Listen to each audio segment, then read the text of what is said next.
안녕하세요. 저는 부산에서 거주 중인 30대 중반의 남성입니다. 우선 이야기에 앞서서 제가 아내를 만나게 되었던 때는 30대 초반에 접어들면서 지금의 아내를 만나게 되었습니다.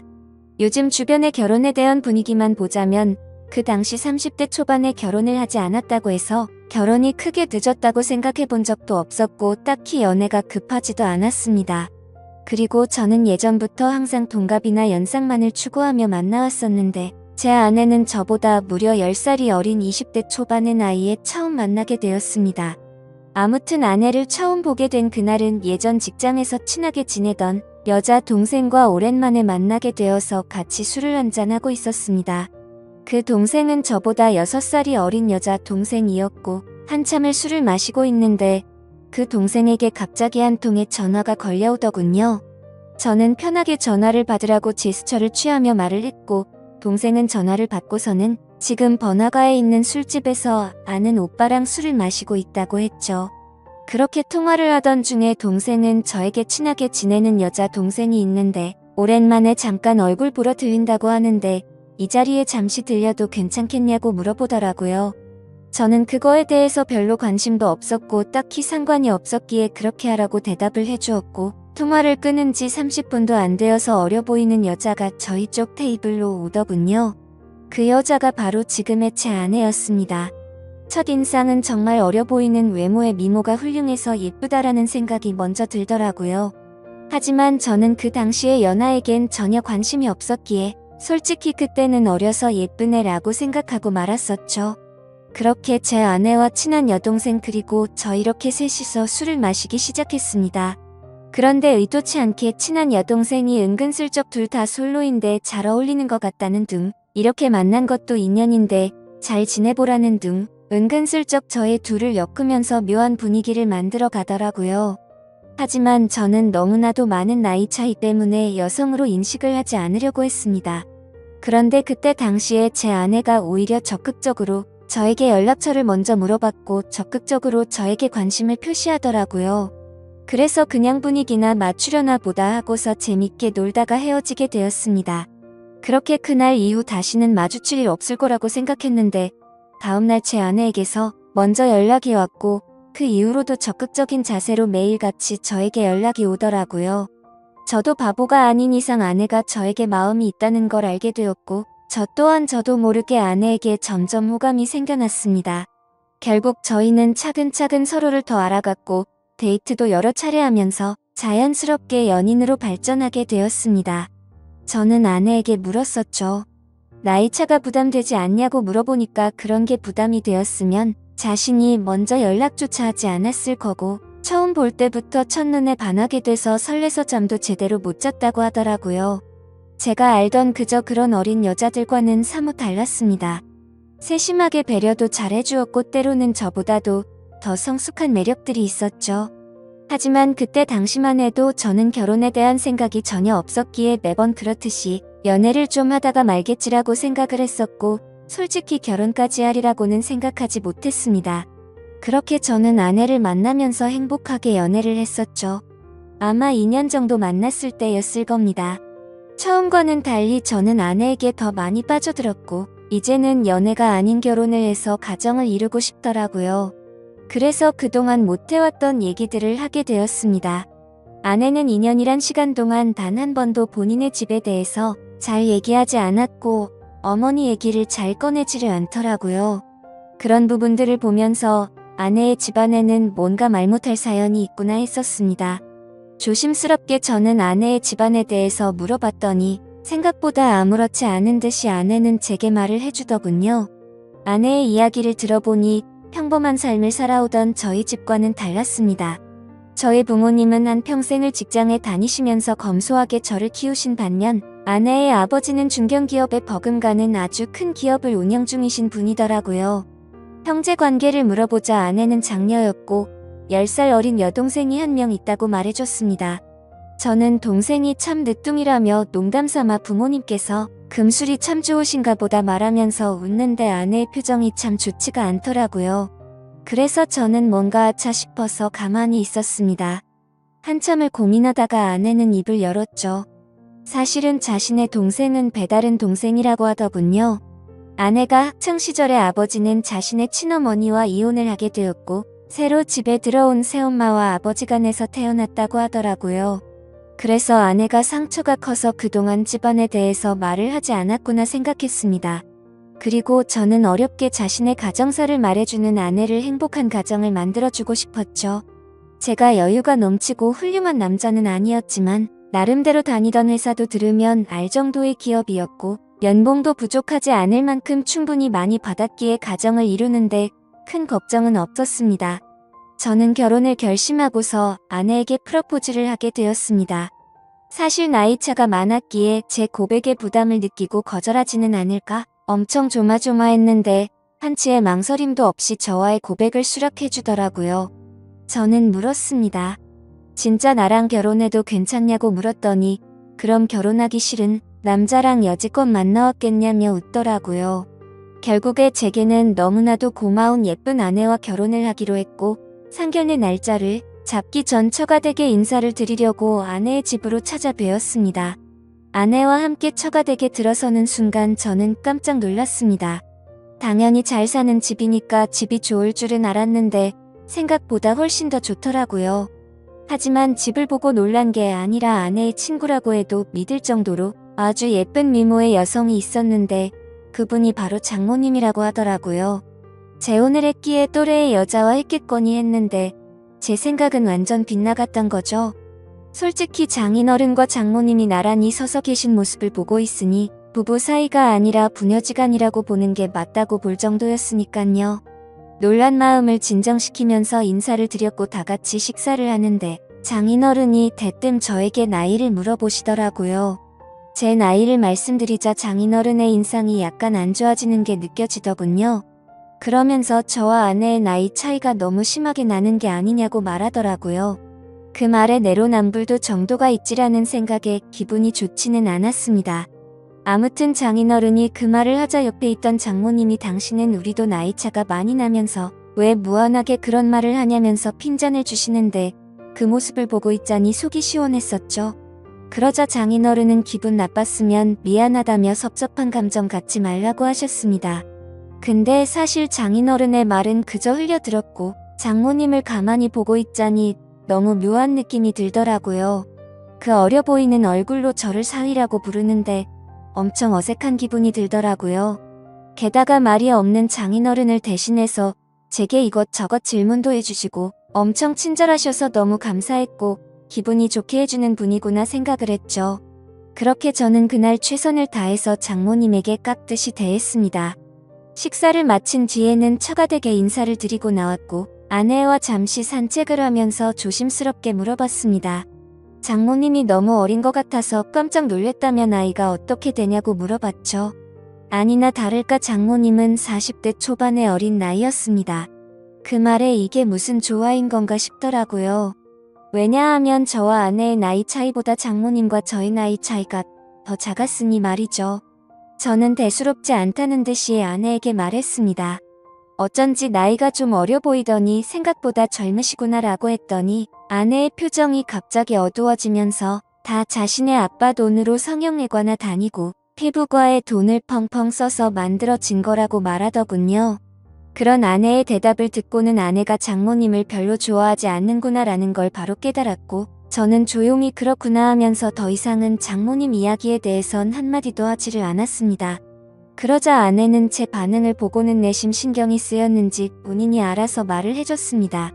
사실 새엄마랑 자신은 처음부터 지금까지 별로 사이가 좋지 않다고 말이죠. 왜냐하면 아내의 아빠가 자신의 친엄마를 배신하고 새엄마와 바람이 났었다는 겁니다. 심지어 친엄마는 그 충격에서였는지 몇 년을 함께 지내다가 갑작스러운 병으로 세상을 떠나게 되었고 불편하지만 어쩔 수 없이 한 지붕 아래에서 같이 지내게 되었다고 하더라고요. 그래서 저는 혹시 새엄마에게 학대 같은 거를 당해서 사이가 안 좋냐고 물어보니깐 그런 문제는 전혀 없었다고 하더군요. 다만 자신의 친엄마를 그렇게 만든 것만 같아서 매일같이 서로가 부딪혔고 나이보다도 동안인 새엄마의 외모 때문에 남들이 보면 친구로 보는 게 너무 짜증이 났다고 하더라고요.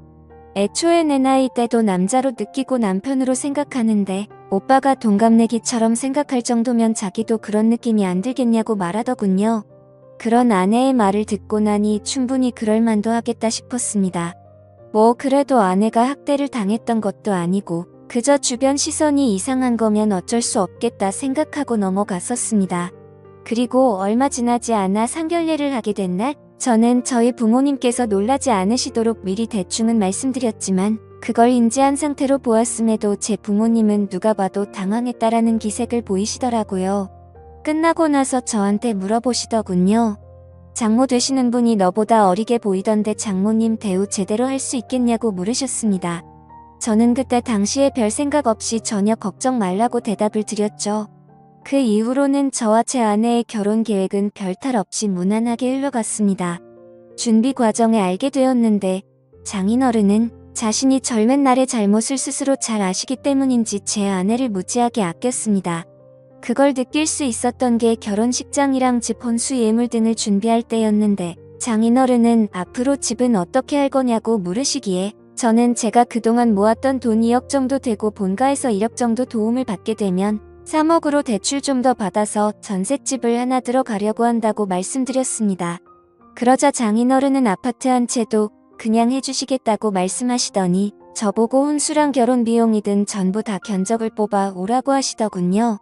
그리고 아내한테 외제차도 한 대를 선물해 주시고 비싼 예물도 준비해 주셔서 저는 분수에 맞지 않는 호화로운 결혼식을 올렸습니다. 솔직하게 그때 당시의 심정을 말씀드리자면 그렇게 돈을 물쓰듯이 하시는 장인어른을 보면서 나도 회사를 그만두고 장인어른의 뒤를 이어서 사업을 물려받고 싶은 욕심도 들기는 했었습니다. 하지만 그런 생각도 부질없는 게 결혼 이후로 제 인생이 이렇게 이어질 줄은 꿈에서조차 상상을 못했었죠. 결혼을 하고 난 뒤에 처음으로 사위로서 장인어른과 장모님을 찾아 가게 뵙게 된 날이었습니다. 저는 그냥 빈손으로 갈 수가 없어서 제 나름대로 비싼 선물들을 사서 찾아뵈었죠. 장모님이 너무 좋아하시며 이 은혜를 어떻게 갚아야겠냐며 너무 좋아하시더라고요. 앞으로 두고 더 잘하겠다고 말씀을 드리자 장모님은 환하게 웃으면서 우리 더 자주 보자고 말씀하시더라고요. 저는 그저 인사치레로 하는 말씀으로 이해했고 별뜻 없이 그럼 좋죠 장모님이라고 말로만 대답을 했습니다. 그런데 그날이 있고 나서 며칠이 지난 날이었습니다.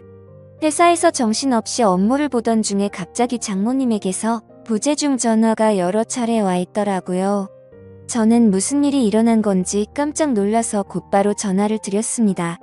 장모님은 전화를 받으시더니 왜 자신의 전화를 피하냐며 섭섭한 티를 팍팍 내시더라고요. 저는 안절부절 못하며 오늘 회사 일이 바빠서 정신이 없어서 지금 봤다며 죄송하다고 대답을 했죠. 그러자 장모님은 무슨 어린애처럼 삐진 말투로 제 회사 근처에 볼일 보러 왔다가 사위 얼굴이나 보려고 연락했다고 말씀하시더라고요. 그렇게 저는 곧바로 회사 업무를 정리하고 장모님이 계신 근처 커피숍으로 향했습니다. 사실 장인어른 장모님 댁에서 뵐 때도 젊어 보였지만 밖에서 다른 사람들 틈 속에서 커피를 마시고 있는 장모님은 영락없이 저보다 어려 보이는 그런 예쁜 외모셔서 뭔가 모르게 이상한 감정들이 들더라고요. 저는 얼른 장모님께 다가가서 죄송하다고 말씀을 드리자 갑자기 돌변해서는 일이 바빠서 그런 건데 신경 쓰지 말라며 환하게 웃으시더라고요. 갑자기 이렇게 찾아오셔서 무슨 일 있는 건지 놀랬다며 말씀을 드리니 앞으로 우리 자주 보기로 해서 부담 없이 연락한 거니까 전혀 부담 갖지 말라고 하더군요. 그래서 저는 알겠다고 대답을 드리긴 했지만 뭔가 이게 맞는 건가 싶더라고요. 다른 집 사위들도 장모님들과 따로 이렇게 밖에서 만나는 건가 싶었습니다. 아무튼 그 말을 끝으로 장모님은 신혼집이 궁금하다며 집에 가보자고 하셔서 제 차를 타고 집으로 향했습니다. 그렇게 집으로 도착했고 현관문을 열고 들어서는 순간 아내의 얼굴이 경직이 되어서는 표정이 순간적으로 확 굳어지더라고요. 그때 저는 아차 싶었습니다. 당연히 장모님이 아내에게 미리 연락을 했을 줄 알았는데 장모님은 집으로 온다고 미리 말씀을 하지 않으셨던 거였죠. 저는 장모님과 아내의 중간에 서서 가만히 있는데 아내는 곧장 짜증이 났는지 약간 언성을 높이면서 장모님이랑 대놓고 좀 심하게 말싸움을 하더라고요. 서로가 말 몇 마디를 주고받았고 결국에는 장모님이 저와 제 아내 앞에서 울어버렸습니다. 정말 난감해서 서로를 뜯어 말렸더니 장모님은 필요 없다면서 현관 밖으로 뛰쳐나가더라고요. 아내의 얼굴을 보니까 아내도 조금은 당황했는지 표정이 벙쪄 있더라고요. 그래서 저는 이렇게 보내는 건 아닌 것 같다고 장모님 댁까지 모셔다 드리고 온다고 말했죠. 그러자 아내는 짜증난다는 듯 새엄마는 항상 저런 식이라며 를 내면서 저보고 태워주라고 하고는 방으로 들어가더군요. 속으로 이게 뭔가 싶었지만 얼른 뛰어나가서 장모님을 따라 나섰습니다. 저희 집에서 장모님 댁까지 거리가 대략 40분 정도 걸렸는데 그날은 퇴근 시간대가 겹쳐서 40분 정도를 갔음에도 반도 못 갈 정도로 차가 엄청나게 막히더라고요.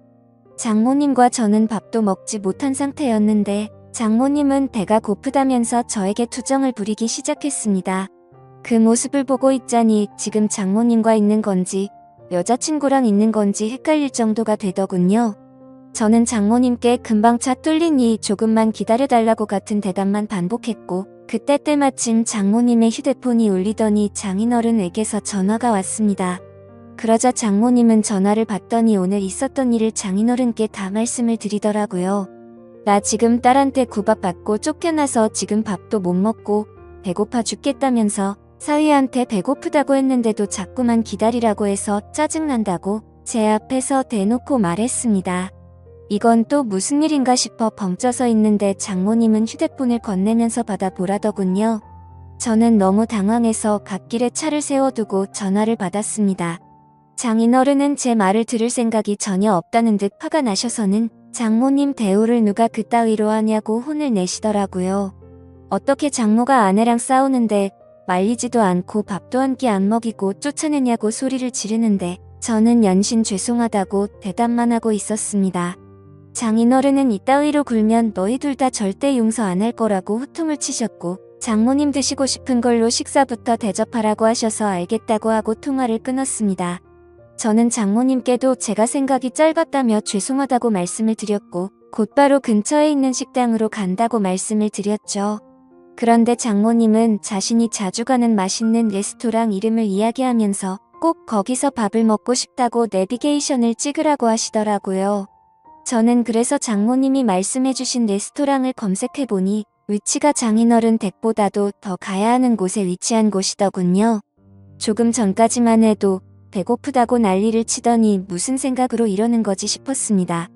사실 그때부터 느낌이 좀 이상하다고 생각은 했지만 이미 사죄드리고 있는 제 입장에서 아무 말도 하지 못하고 말씀하시는 곳으로 향했죠. 그렇게 장모님을 모시고 간 레스토랑은 룸 형태로 되어 있던 공간도 있었는데 레스토랑으로 들어서자 장모님이 단골이셔서 그런지 매니저분이 오셔서 반갑게 인사를 하더라고요. 그러더니 아무 말도 하지 않았는데 저희를 룸으로 되어 있는 곳으로 안내를 하셨고 룸으로 들어가서 앉아서 메뉴판을 보고 있었습니다. 솔직히 가격을 보고 진짜 헛소리가 저절로 나더라고요. 제가 살아오면서 가봤었던 비싼 레스토랑의 몇 배는 되겠다 싶었죠. 아무튼 저는 음식을 시키고는 잠시 화장실에 다녀온다고 자리를 비웠고 아내에게 전화를 했습니다. 장인어른과 통화를 했는데 어쩔 수 없이 식사를 대접하고 들어가야겠다며 말했습니다. 그렇게 통화를 마치고 테이블로 가보니 장모님은 와인까지 시켜서 마시고 계시더라고요. 안 그래도 비싼 음식값에 당황했는데 와인까지 시켜서 솔직히 계산이 겁이 났죠. 그런 제 표정을 읽으셨는지 장모님은 이미 계산 미리 다 했으니 편하게 먹자고 하더라고요. 저는 그 말에 안심하면서 제가 대접하려고 했는데 왜 그러셨냐며 속에도 없는 말을 하고 자리에 앉았습니다. 식사를 시작하기도 전에 장모님은 저에게도 와인을 권하시더라고요. 저는 차가 있어서 장모님 편하게 드시라고 했더니 또 장모를 무시하냐고 째려보더라고요. 그까짓 차야 대리해서 가면 되는 건데 자꾸 이렇게 거절할 거냐고 하는데 도저히 거절할 수가 없었습니다. 결국 장모님과 저는 와인을 마셔대기 시작했고 순식간에 한 병을 마시고는 또 다시 와인을 시켜서 마시게 되었죠. 그렇게 서로가 술이 한 잔씩 들어가자 점점 취해서는 장모님의 말하는 수위도 높아졌습니다. 대뜸 저에게 아내와의 생활은 어떠냐고 묻더라고요. 아내와의 관계에 관한 이야기부터 시작해서 요즘에는 장인어른 컨디션이 안 좋아서 너무 외롭다고 하더라고요. 그러면서 갑자기 사위를 앞에 두고 한다는 말이 남자가 생각난다는 등 직감적으로 이 여자가 나를 남자로 인식하고 유혹하는 건가라는 생각이 들었습니다. 저는 너무 당황해서 말을 아끼면서 아무 대답도 안 하고 가만히 있자 장모님은 뭘 그렇게 진지하냐면서 갑자기 웃으면서 농담이었다고 말을 하더라고요. 그렇게 농담인지 진담인지 모를 말들을 하면서 와인을 둘이서 2병 가까이 마셨습니다. 저도 술도 많이 취해왔고 많이 늦었으니 이제 일어나자고 장모님을 부축했고 조금 취하신 것 같다니까 일부러 비틀거리면서 저에게 안기더군요. 솔직히 정말 못된 생각이지만 그 기분이 좋았었습니다. 술에 취해서 잘못된 걸 알면서도 저는 어깨를 부축하면서 장모님과 저는 뒷자리에 타게 되었고 집에 도착할 때까지 장모님은 제게 기대서 가게 되었죠. 그렇게 장모님 댁에 도착을 했고 대리기사를 보낸 뒤에 저는 장모님을 깨웠습니다. 그러자 저를 끌어안더니 갑작스럽게 입을 맞추더라고요. 저는 순간 술이 확 깨서 장모님을 떼어내면서 말했습니다. 장모님 괜찮으신 거냐고 제가 누군지 모르냐고 왜 이러시냐고 말을 했죠. 그러자 정말 몰라서 그러냐고 말하더니 우리 둘만 비밀로 하면 아무도 모를 거라고 하더라고요. 솔직히 이게 무슨 말도 안 되는 상황이지 싶어서 꿈이라도 꾸는 건가 싶었습니다. 그리고 그와 동시에 장모님의 제안에 솔직히 마음이 뭔가 이상해지더라고요. 아마도 모르는 여자가 그런 제안을 했다면 어떤 결정을 했을지 모를 정도였습니다. 미모도 너무 훌륭했고 저보다 어려 보이는 외모이다 보니까 정신이 나갔던 거죠. 저는 이런 막장 같은 상황은 절대 안 되겠다 생각하고 장모님 지금 취하셔서 그런 거라며 계속 실랑이를 하면서 설득을 했고 결국 억지로 장모님을 댁까지 모셔다 드리고는 곧바로 대리기사를 불러서 도망치듯 집으로 갔습니다. 저도 많이 취했다지만 정말 술이 다 깰 정도로 충격적이었습니다. 그래서 집으로 돌아가는 내내 아내에게 이 일을 말해야 될지 안 해야 될지 고민이 되더라고요. 하지만 이런 일을 어떻게 말할 수가 있을까요? 결국에 저는 아무리 고민해봐도 괜히 이런 말을 했다가는 온 집안이 풍비박산 날 것 같아서 아내에게는 말을 하지 않았죠. 하지만 그런 제 선택에는 후폭풍이 더 어마어마하게 다가왔습니다. 장모님은 제가 아내에게 말하지 않은 걸 알고는 저도 같은 마음이라고 여겼던 거죠. 그날 이후로 장모님은 저를 무슨 연애하는 남자로 생각하듯이 심심하면 회사 앞으로 찾아온다든지 전화를 하고 문자를 보내더라고요. 그리고 더 큰 문제는 본인이 쇼핑을 했는데 어떤지 봐달라며 사진을 보내는데 그 수위가 갈수록 점점 더 심해졌고 저도 모르게 그걸 계속해서 찾아보게 되더라고요. 그런 저 스스로를 보면서 이러다가는 정말 큰일 나겠다 생각했습니다. 결국 저는 어쩔 수 없이 장모님에게 이제 그만하시라고 마지막 문자를 보내고는 전화번호를 차단하게 됐죠. 그렇게 며칠이 지나도록 잠잠해져서 앞으로 이제 시간이 해결해주겠지라고 생각했습니다. 그러고는 퇴근을 하고 집에 들어갔는데 아내가 없고 장모님이 저희 집에 와 있더라고요. 저는 깜짝 놀라서 비밀번호는 어떻게 알았냐고 물어보니까 전에 제가 비밀번호 누르는 걸 봐서 알고 있다더군요. 그래서 저는 조금 있으면 아내가 들어오니까 진짜 큰일 나기 싫으면 빨리 나가시라고 말했습니다. 그러자 장모님은 오늘 아내가 본가에 오기로 해서 자기가 여기로 왔다면서 걱정 말라며 제게 안기더군요. 저는 그런 장모님을 떼어내려고 했지만 그 유혹을 쉽게 떨쳐내지 못했고 결국에는 일이 벌어지고 말았습니다. 아무 일도 벌어지진 않았지만 그때 때마침 현관 비밀번호가 눌러졌고 문이 벌컥 열리더니 거실에 있던 저와 장모님을 아내가 넋이 나가서 쳐다보고 있더라고요. 아내는 곧장 제게 다가와서 욕을 하면서 제 뺨을 때렸고 옆을 봤더니 장모는 순식간에 무릎을 꿇고 우는 척을 하고 있었습니다. 그래서 저는 내가 장모를 우리 집에 데려와서 이러겠냐고, 이 상황을 보면 모르겠냐고 억울해서 미칠 지경이었죠. 하지만 아내의 입장에서는 제 말을 절대 믿지 못할 거란 걸 알았습니다. 심지어 그동안 장모의 문자 내역들이나 사진 같은 건 장모의 번호를 차단하면서 다 삭제했었던 터라 아내에게 보여줄 수 있는 증거조차 없어서 환장할 노릇이었습니다. 결국에 저는 아내를 계속해서 설득해보려고 했지만 모든 게 헛수고였습니다. 제가 모든 걸 설명했지만 찔리는 게 없는데 증거들은 왜 삭제를 했으며 그런 일이 있었는데 말을 안 하는 게 정상인 거냐고 묻더라고요. 또 장모랑 붙어있던 날은 충분히 밀어낼 수 있었는데 둘이 눈 맞아서 그렇게 붙어있던 거 아니냐고 하는데 솔직히 그 말씀에 대해서는 할 말이 없었습니다. 결국에 저희 부부 사이는 순식간에 파탄이 나버렸고 장인어른도 이 사실을 알게 되었지만 자기 아내만 믿으려는 눈치였습니다. 순식간에 저는 인생에서 가장 더러운 사람이 되어버렸습니다. 그렇게 좌절하고 있는데 마침 우연치 않게 휴대폰 삭제 내역도 복구가 된다는 걸 알게 되었고 저는 그동안 있었던 증거들을 아내와 장인어른에게 모두 보내게 되었죠. 하지만 그럼에도 불구하고 아내는 이 모든 게 사실이라 하더라도 우리 사이가 예전과 같을 수는 없을 것 같다며 이혼을 하는 게 맞겠다고 하는 상황이고요. 장인어른도 그 증거를 받아보고는 장모와의 이혼 절차를 진행하고 있다고 합니다. 저는 지금도 제 아내를 너무 사랑하고 있고 이혼까지 가지 않았으면 하는 바람입니다. 어떻게 해야 제 아내를 다시 설득해서 믿음을 회복할 수가 있을까요? 좋은 의견들 있으시면 댓글로 부탁드리겠습니다. 감사합니다.